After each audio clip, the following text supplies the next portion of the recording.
What are these containers found in my grandma's basement full of wheat and beans? They are quite heavy. Grandpa worked in shipyards during World War II. They come almost to my waist and weigh maybe 30 pounds when empty. Some kind of steel or tin, I suppose. You can see how the top piece unscrews and then the lid comes out. The etched letters are not the same on all of them. Are they originally for food storage or something else? They're super heavy, weighing 34 pounds. They aren't quite as easy to use for regular food storage. They are military gunpowder canisters for artillery. These were produced from the 1940s to 1950s. What is this heavy metal cylinder with intricate hummingbird designs on the lid and around the sides? Slightly under 7 ounces weight. And it has one vertical slitted opening down the side. I found it in a box of office supplies purchased in an estate sale. What is it for? It's a dispenser for a roll of postage stamps. My grandma had one like this. This stamp holder keeps your rolled stamps organized, and it holds up to 100 coiled stamps.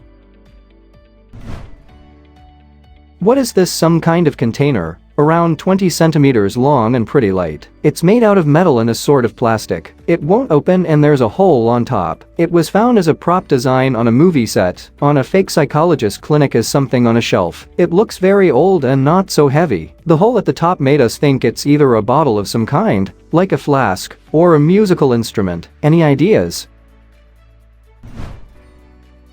It's an early 20th century gunpowder flask for a GUNPOWDER, the traditional muzzle-loading musket that was popular throughout the Arab world. It's possible that it's not an actual antique, but a replica made in the last 50 years for the tourist trade. What is this small antique silver box, oval in shape with a crude pattern on one side, braced shut and filled with granular material? I found this at a family-owned thrift store, and the owners had no idea what it was. The box measures 2 3/4 inches tall by 2.5 inches wide, by 1 1/4 inches deep. There are no markings to be found anywhere. The lid is braced shut in a rather messy way, and when shaken at certain angles you can hear something inside. It feels granular. I usually can research stuff down quite concisely, but this thing has stumped me. What is this thing? It's an amulet pendant box, possibly Egyptian and from the 1940s, missing some dangles attached to the rings. These kinds of amulets were worn during the ceremonies, which are held to take away or protect the wearer from the bad spirit, which has taken possession of a person, and in order to heal this person from the spirit's caused illness. What is this 5 inches round antique contraption with brass pedestal, glass dome, and hinged metal piece? The hatch is stamped with patented June 4, 1861 and November 15, 1864. The square spiral piece is broken at 2 points. The base is porous and looks like gypcrete, but is slightly more scratch resistant. There is no clearly discernible maker's mark, and I could not find any related item or component when searching patents by date. What is this thing? It's an inkwell, partially incomplete, with the pen holder missing. Invented by Thomas S. Hudson of East Cambridge, Massachusetts in the 1860s. There is then an Asian motif pen holder built into the top of the inkwell that will hold 3 pens. What is really interesting with this inkwell is that the clear glass component appears to be the main well for the ink, and then gravity feeds the ink into the front pewter or other metal components with the hinge top on it. What is this hideous object I saw at an antique store? The base is connected so it's not bookends. It looks like Chinese writing to me with the first characters different and in different colors. What is this thing and what does it signify?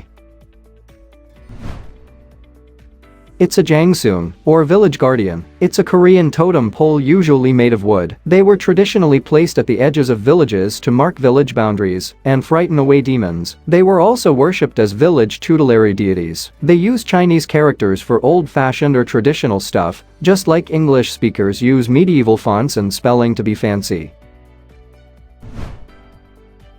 What is this antique magnifying glasses type thing with a plank out the front? I originally thought they were some type of jeweler's glasses, but I can find nothing similar. Does anybody have a clue what they are?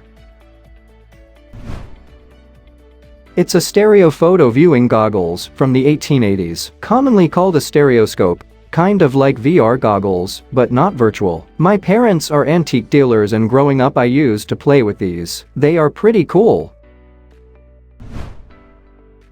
What is this thing I found at an antique store? The seller said it was a barometer but didn't have any other information. It's marked made in West Germany. Does anyone here have any ideas? It's a Sputnik weather station from the 1950s. An analog weather station in a transparent plexiglass sphere fixed on a stand shows 3 high-quality measuring instruments with a barometer, which displays the atmospheric pressure, thermometer, which displays the temperature in Celsius and Fahrenheit, and hygrometer, which displays the humidity. What is this ultra creepy antique vase that has been passed down? It's at minimum 50 years old. The bottom has a sunflower design. The vase is made from fired clay of some sort. I'm curious if anyone recognizes the style from somewhere, though I have a feeling many cultures might have similar pottery to this. Just curious about the origin.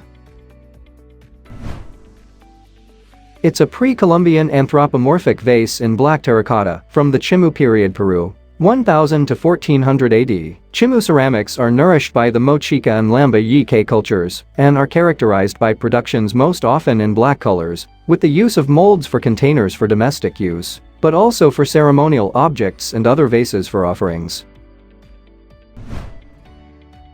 What is this wooden box with metal rings and bubble level? I discovered a relic left behind in a friend's garage after he passed away at the age of 75. The objects housed in the green wooden box appear to be metal. Initial thoughts were maybe weights for a scale of sorts. What is this thing? Thanks in advance.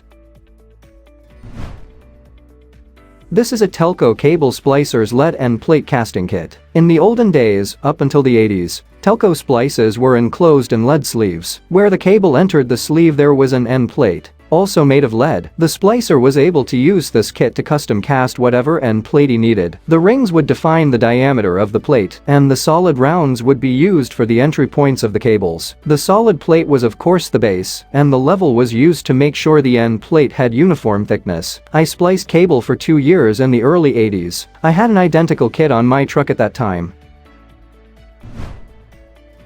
What are these very heavy octahedral objects I found at an antique store? I have 3 of these objects, 2 large and 1 small. The large object weighs roughly 3 pounds. Each has exactly 1 small tab on it. I picked them up in Medina, Ohio at an antique store, where the shop owner could not verify what they were. Please help. Let us know in the comments.